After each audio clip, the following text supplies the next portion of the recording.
Hello and welcome to episode 27 of the What If South is Up podcast, where we talk about the ups and downs of creating worlds from scratch and all the misadventures we experience along the way.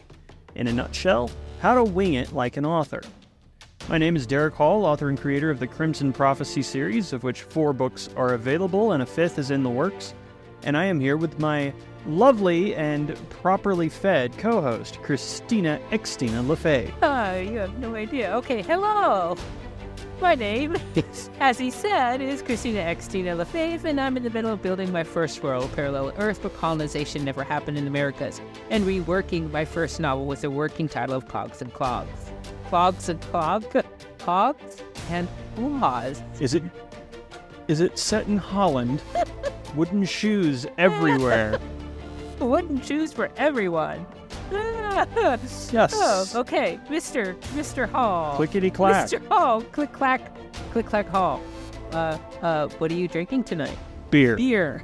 Because I really, really wanted a beer. Yeah. I have a random whatever I found at the gas station, and they're like singles.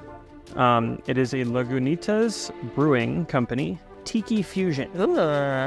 Which is a hazy IPA with orange, lime, grapefruit, and allspice. Oh, that sounds like my kind of beer. It's really good. Apparently it's based on a cocktail called Zombie. Yeah? And I've never had one of those, but this is good. This is actually quite good. Maybe I'll have to... It doesn't taste like an IPA, it just tastes like it has grapefruit in it. It's got that little bit of tart bitter on the back end. It's like good. A sour? It's good. Not quite sour. I wouldn't call it sour, I would call it tart. Okay. All right. There's, in my mind at least, there's a difference. Yep. A lemon is sour, cheesecake is tart. Good analogy. Does that make sense? Good analogy, yep. So it's a little bit tart, and then you get a little bit of that grapefruit bitter on the back end. But other than that, it's actually really good. Yeah. So, yeah. What do you have tonight? Not a damn thing. Nothing. Rude. I'm just... stuffed. I mean, I walked in the door like 21 minutes ago from going out with my one of my friends. We had tacos, and I had 2 huge, beautiful scratch margaritas. And I'm just so full. I can't fit another thing in there. So I am drinking nothing. You need to get out here. I will take you for fajitas and margaritas. I do love me some good Mexican food, man, and a good scratch margarita. Hell yeah. If you can make me a good scratch margarita, yes. Yeah. I will take you for fajitas and margaritas. Scratch the only best way, and we'll make it happen. Just find your way across the entire continent first. Because Lord knows I ain't going to New Hampshire. Oh, I have an Airbnb for you to stay at, so maybe you should consider. Oh, that's nice. The trick is getting there. And plus, I live 3 hours from the airport, so yeah. Still got to pay for that ticket somehow. I wouldn't mind coming out and doing a show in person, though. I think that would be really fun. We can meet in the middle. Oh, what's in the middle? Freaking South Dakota? I don't know. Let me ask my goop. Actually, I think the middle would be like Chicago. Chicago. That's how you say it in French. Chicago. Escargot my ass. No, she.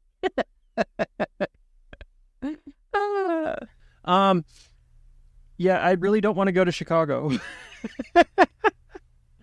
Detroit, maybe? I don't know. But anyways. It's going to be along I-90, wherever it is. Right. Unless we're just hopping a plane, and then it's wherever the hell we want it to be. Let's go do a podcast in Vegas. Vegas is good. Vegas would be fun. Do a show in Vegas. Yes. Tickets to Vegas from up here are actually really cheap. Viva Las Vegas, baby. No, Viva La Vegas, baby. And according to ChatGPT, North Dakota is the between spot. Yeah, let's go to Vegas, baby. Let's go to Vegas. That is not halfway in between, but whatever. It's a plane ride. I'll be a cheap plane ride to North Dakota. You're not wrong, but do they even have airports there? I don't know. Is there anything there to make it worth going? All of our North Dakota listeners, we love you. Of which there are none. I see the demographics. Yeah. That ain't it. That's North Dakota ain't it.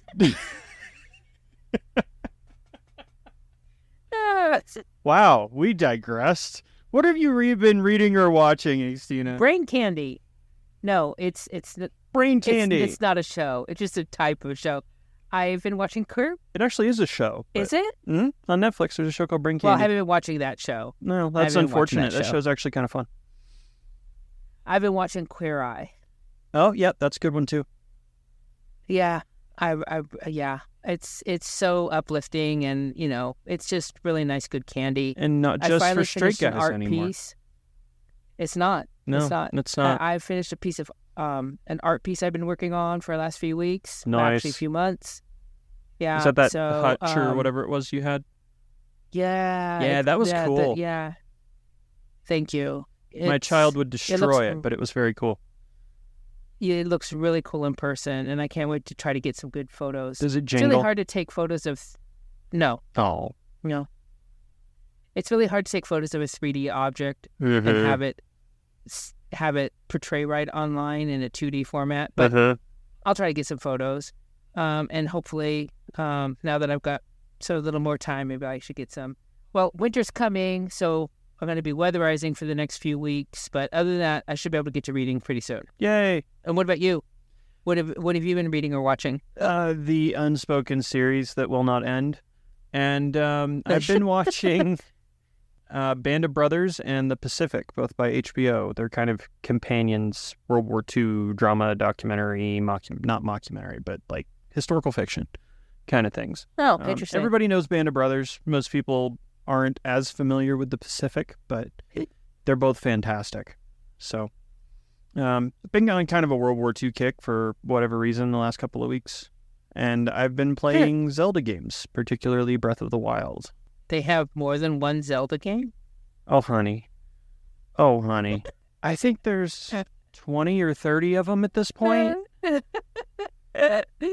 Oh, that's how old I am. Right. Nope, I played Zelda when it was the original. I've played that one. Several times. It is not my favorite. But at the same time, I haven't managed to play through Breath of the Wild yet, and it came out in like 2018, so I'm behind the 8 ball on that one. But I'm really enjoying it. It's a lot of fun. Yeah, super fun. It kind of puts you in that fantasy headspace because you're running around collecting treasure and going on quests. Well, that makes sense. Doing stuff. So it's like, it's not necessarily inspiration for writing so much as it is just putting your brain in that zone, at least for me. So you know what? I have to say that makes total sense. I'm glad it makes sense because I don't feel like anything I say makes sense these days. Just ask our 12 readers, or listeners. I'm sorry. Yeah.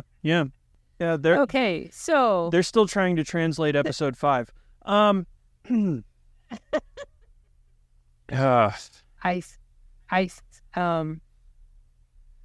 yeah. Okay.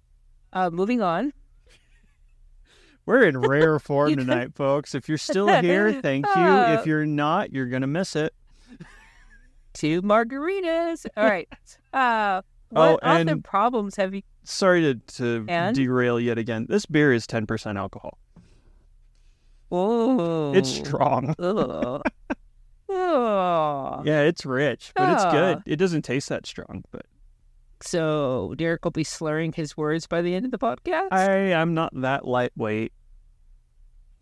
Usually. But I'll probably sound like a cross between Sling Blade and Forrest Gump by the time we're done. Okay, I want you to work on that because that's going to be the closing. All right. What author problems have you encountered and or solved since our last episode? Nothing. No? No, I'm struggling with my book. I don't know what exactly is the struggle bus, but the struggle is real. So, I honestly haven't touched it. I'm still taking a break. Working through... Which is fine. All of the Derby stuff and the top secret #1 stuff and getting ready for that to change names here in a couple of weeks. And, yeah. It's fun. Fun times as a writer. Yeah. Yeah. Yeah, no, it's not fun. It's stressful. But I'm doing it anyways. Mm-hmm. Good for you. Yeah. Good boy. What have you been up to? What have you encountered or solved? Let's see, I'm kind of stuck in the messy middle. I know what I want to happen at the midpoint, but I'm kind of like arguing with myself on how much needs to happen up until then. It's all fun and games until the monster is revealed, right? Right. Right. I'm just trying to figure out the order of bad things that need to happen to get to the monster reveal. Mm-hmm. I mean, I keep reordering things and thinking about, I can't say this yet, so I guess my problem right now isn't so much world building as it is story structure. But with that said, I was listening to a very fascinating episode of Sci-Fi today, podcast Science Friday, the Sci-Fi podcast. They mentioned something about human anatomy that I'm going to actually make a magical ability in my book, and I can't wait to tuck it in. I just can't wait. And I can't reveal it because it's pretty cool, and I don't want to give it away. So fair enough. That's pretty cool. Fair enough. Yeah, the middle is always hard. The middle's hard. It's so, yeah. The middle is hard. Yeah. I don't particularly have a ton of trouble with the middle, though. Like, I know a lot of people that say the middle is hard, but I get it. I get why the middle would be hard, but I don't usually have trouble with the middle. My issue tends to be, like, the last quarter of the book. I hit 75% and all progress just stalls out. I don't know why, but that last 20% in that neighborhood is always a struggle. So I feel it. So in your life generally, do you have a problem finishing tasks? Yes. Huh. I think with the books, it's that I don't want it to end. I think partially, at least with this last book, I don't want the series to end. I don't want Catcher to end. But at the same time, I'm so over it. And I want to do something else, but I have to finish this first. I get that. I totally get that. So I'm torn. Like, my subconscious doesn't want it to end. My conscious is ready to be done with it, and I'm stalled out because the two are arguing and slap fighting each other. And yeah, that's kind of where my brain is. But yes, I understand how middles would be difficult. Yeah, I just get in my head. I know I can write all the scenes I want, 1,000 of them, but if they don't flow one into the other, I get irritated. So it's I just want to make sure that the story I'm telling is making sense. Yeah, absolutely. And a lot of people would edit those scenes out if they don't flow right. I, on the other hand, will go back and add stuff in to make them flow right, because screw cutting shit out. Edit? What's that? I'm just going to add more. That's funny. Yeah, I think you would like this beer. This is actually really good. Anyways. I think I would like that beer, see if you can track it down. It's tasty. But, so every week we like to share one sentence from our current works in progress, a single sentence with no context. Xtina, are you ready for Dead Darlings? Yes, I am. Okay, what you got? Wow us. This is not from Cogs and Claws. This is from another story I'm working on. And this is what it says. Holding tightly to the gash on his upper thigh, he wished now that he had paid better attention in the first aid for wizards class. Oh, you'd be writing the next Harry Potter, huh? I hope not. You don't want to be famous? Well, I don't need to recreate Harry Potter, but yeah.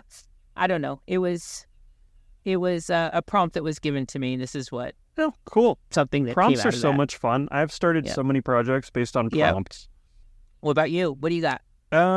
Pick a number between 1 and 3. 72. Wow, you don't know how to follow instructions. Not an option. Let's go with 2. Okay. Because I couldn't decide. I have a few here. But I see that. So number 2 would be the reflective lenses of the mask hid his eyes, but the creature stared into them anyways. A tentative, almost pleading expression that was oddly human. But he's not human. Dun, dun, dun. Well, I mean, in context, it's obvious that it's not human, but yeah, just not from a main book, not from anything, just, again, a prompt. So, yep. Yeah, good job. No, thank you. All right. Now on to the point of our show and our favorite game.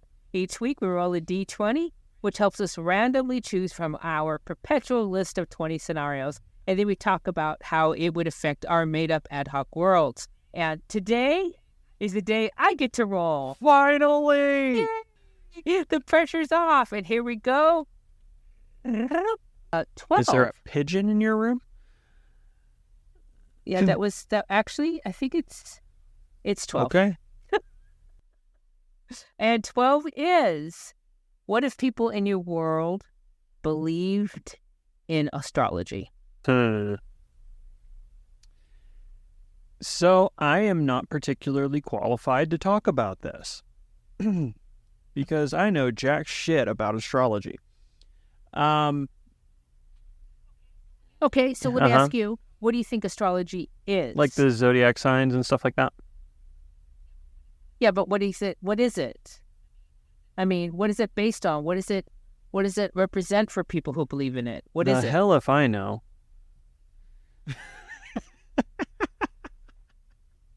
The silence is deafening. You're not trying hard enough.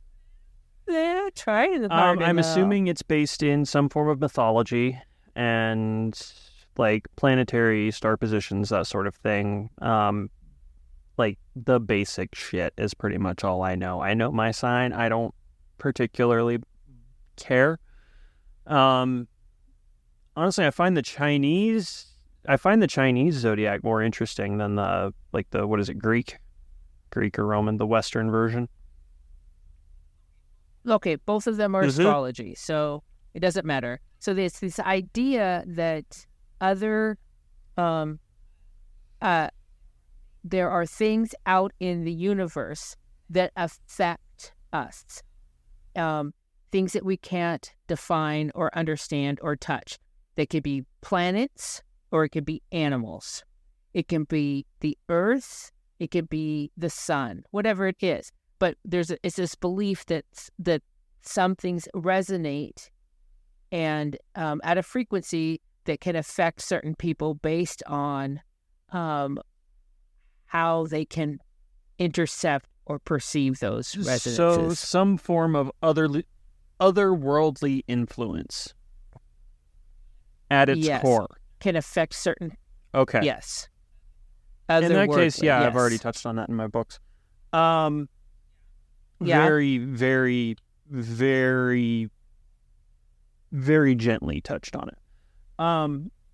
So as far as my world is concerned, there's a lot of myth and there's a lot of words that I can't think of because I'm tired and tipsy. There's a lot of superstition. Maybe that's the word I'm looking for. It's not necessarily... No, that's not the word I'm looking for either. Not superstition, but not religious belief, but there's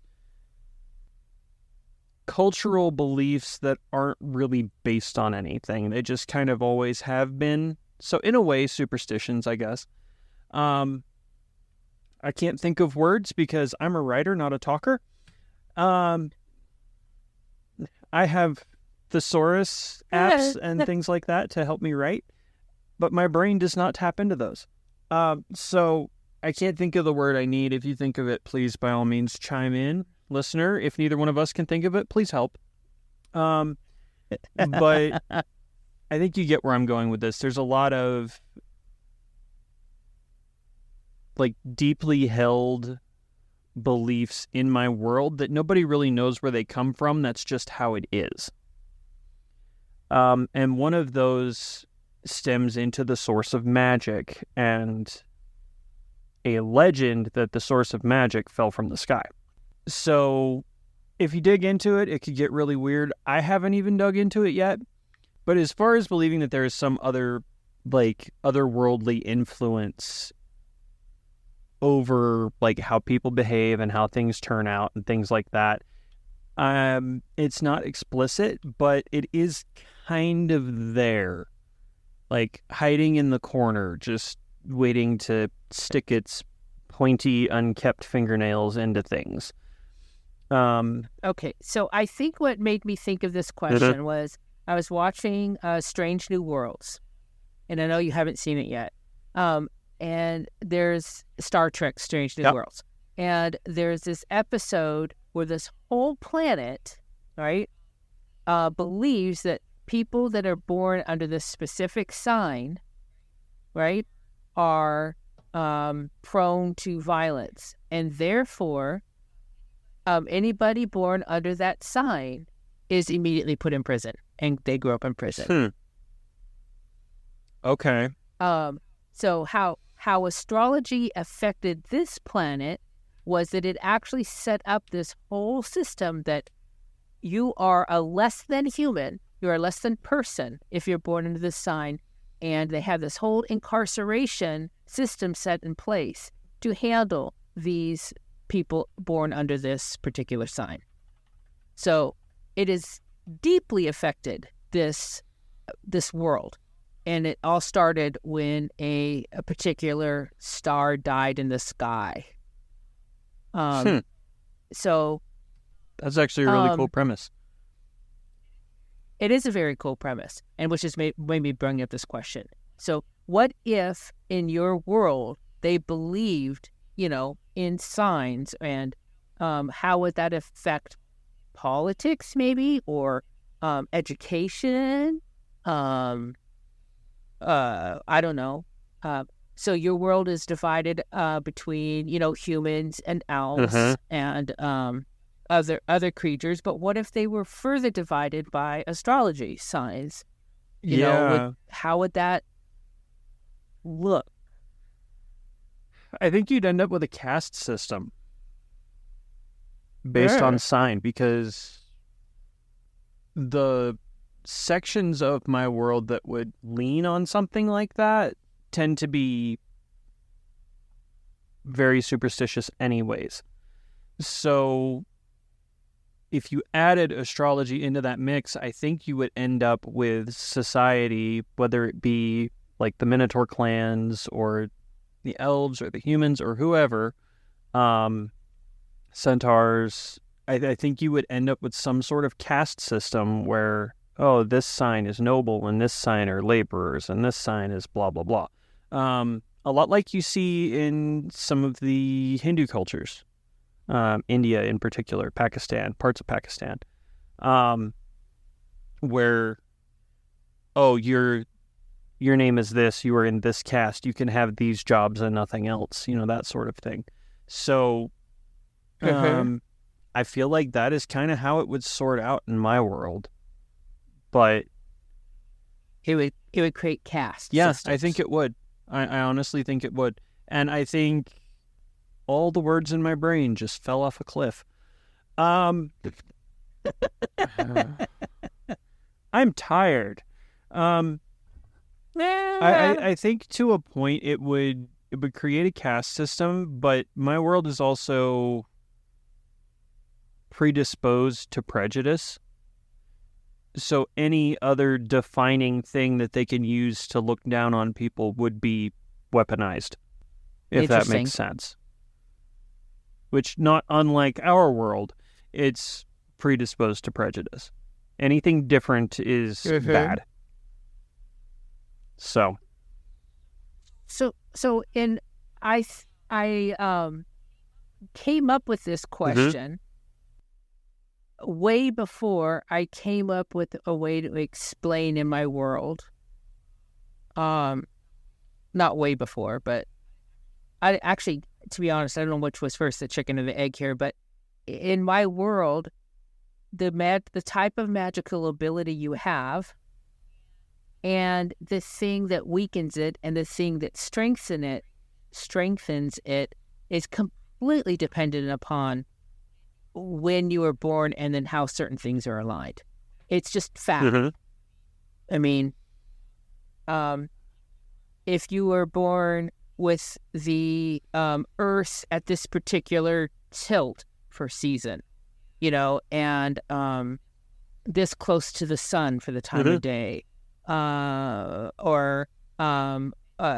you're on this part of the Earth and it's cloudy in the sky, or these kinds of things, then this thing, water, will give you strength. Or this thing, emeralds, will make you weak. It is not a belief. It is a verifiable fact in my world. Interesting, yeah. And so when a child is born, their chart is done, and they know what type of, not what the exact magical ability will be, but what type of ability it'll be under. So they've devised ways to help these children discover their best, how to discover the best way to use these abilities based off of their chart. Okay, so playing devil's advocate here for a minute.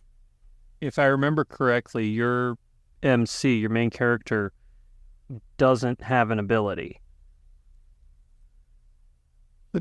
She believes she doesn't. As far as the community goes, they don't think she has an ability. Is that correct? Yes, that is correct. What would her ability have been? What would it have been based on her chart at birth? That's a great question. I have not decided to write that down. You should do that and get back to me, because now I want to know. Yeah. I do have it written down somewhere. Her affinity and the thing that weakens her. So I know what those are. You really need to watch Airbender. I understand, and when I understand it sounds very elemental. I get it. You really need to watch Airbender. A lot of people, not till I'm done. Not till I'm done. I'll watch need it to when read I'm Cradle. done. I will do it when I'm done. I don't want to steal or have people tell me that I took from other. Okay, we will talk after the show stores. Because you just drew some major parallels to Cradle. Okay. Yeah, I think it's interesting. That's all I'm saying. I think it's interesting. Anyways, continue. Yeah.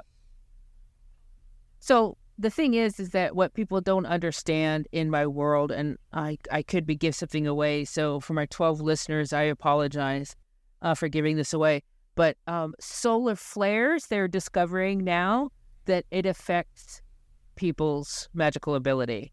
So if a solar flare occurs at the moment of a child's birth, they don't have the affinity they're supposed to. So that's what happened to my MC. So fair. So my world doesn't treat people differently because of their quote unquote sign. They're not called signs in my story, but they're not treated differently, but they're understood differently. Fair.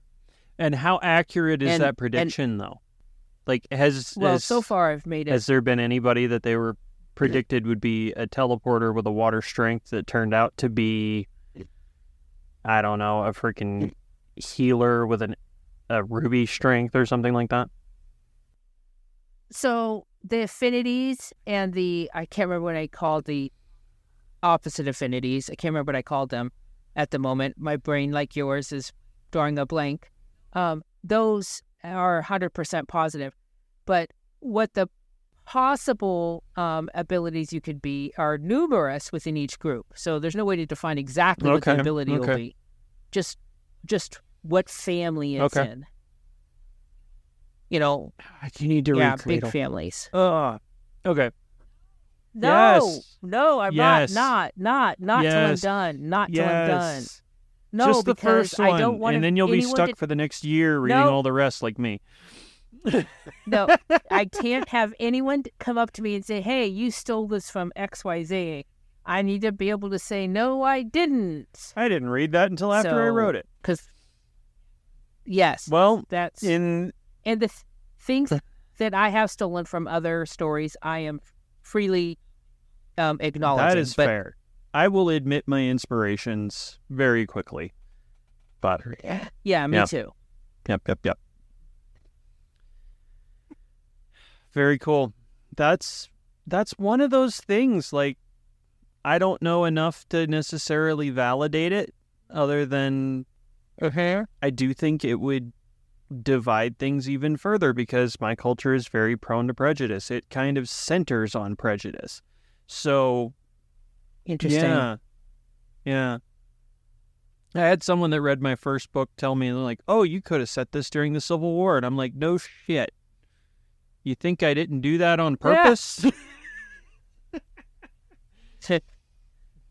Interesting. Oh, this reminds me of World War II. No shit. Yeah. Yeah, you've read my History. first book. You get It does this thing. History does this thing. It keeps like repeating. What goes around comes around. Right? Yeah. Funny how that works. But anyway, so the question was, how would your world be different if everyone believed in astrology? Right? That was what the question was. I think the social structure in my world would be completely different. And for my world, the only thing it affects is what someone's magical ability is. But if someone were to plop in the world and then start talking about Leos and Scorpios and Pisces, I don't know that people would take to that quickly. Maybe some would. Maybe some would be fascinated, just like in today's society, here to society. I don't know that everyone would believe in it. I think that some may believe in something like that, but that's how it affects my world. Yeah. Well, that was fun. Well, that was was fun and confusing and fun. If you're a world builder, newbie or not, and would like to be on our show, we would love to have you. That includes the D&D, tabletop RPG game masters, writers, authors, and anyone else who creates worlds. Even if you just do it as a hobby and don't use it for anything, we need that part of your brain. Please come join us. You can let us know if you want to be on the show by coming to our website, whatifsouthisup.com, and leaving us a message, or you can reach us through our Facebook page. Also, we're always interested in more and very interesting what-if questions to add to our list. If your world has something interesting about it and you'd like to pose it to us and see how it plays out in our world, we'd love to hear from you. And so you can do all the things that Mr. Hall mentioned previously, Facebook page, website, that stuff. As a reminder, our contest is still running. If you still have time to get your entry in, you have until the 31st of October, Halloween, and go to our Facebook page, give it a like or a follow, find the first pinned post, and let us know which episode so far has been your favorite for a chance to win a set of dice and some other goodies. Goodies. Goodies. There may or may not be a signed book in that bundle. So, yeah. So, Mr. Derrick, how can folks find you and your books on the interwebs? My website is derrickhullauthor.com, but you can find me as D. Hull Author on the Clock app and just about anywhere else. And all 4 books of Crimson Prophecy are available on Amazon. And here very shortly, by the time this airs, all of the books will be available on Apple, Barnes & Noble, Google, wherever you get your ebooks. So if you don't like giving money to Daddy Bezos, I understand. You can find them in other places as well. Yeah. So, congratulations. And good thank for you. It was way easier than I thought it would be. Go get those. Get a read, get caught up, because book 3 is coming. I don't know when, but it's coming. And Top Secret number 1 will be out in the wild and officially under my name by November 1st. It's coming. Claps and applause. Claps and applauses. And good Yeah, for so if you want to see if the fantasy nerd can write sci-fi, go figure that out. Let me know what you think. Go figure Go that figure it out. Let me know what you think. Go Yeah. figure it out. If you like game lit RPG, that's what we got. Go find it. It's out there. Go find it. All right. Okay. My website is uniquelyxtina.com, and I can be found on just about all the apps or socials as Uniquely Xtina. I am most active on Facebook and TikTok. Tickety talk. Tickety tock. Tick tock. Tickety talk. I jumped back on there and I realized why I left. Ticky tick tock. Ticky tick tock. Ticky tick tock. Tick, tick, tick, tick, tick, tick, tick, tick, tick. Okay. All right, everybody. Tick tick tick tick. You were few, but you were loyal, and thank you for listening. We will catch you next time on What If South is Up. I is not a smart man.